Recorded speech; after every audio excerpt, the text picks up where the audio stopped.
इंशाल्लाह। तो और दोस्ती में सब कुछ खत्म हो गया जी। ये देखो बड़ी बात है, सबसे बड़ी बात कि ये लोग आए हैं हमारे पास।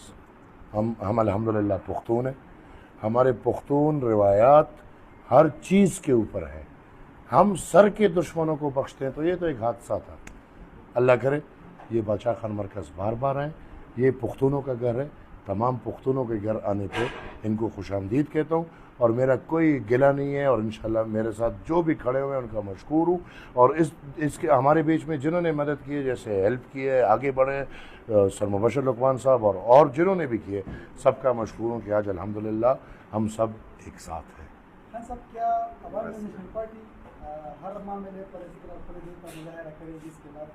पहले भी किया है, बाद में भी करेंगे इंशाल्लाह। और जब ज़रूरत पड़ेगी हम इंशाल्लाह आगे बढ़ के खुले दिल का, बड़े सीने का अपनी कौम की खातिर करते रहेंगे। हमेशा किया है और थैंक यू।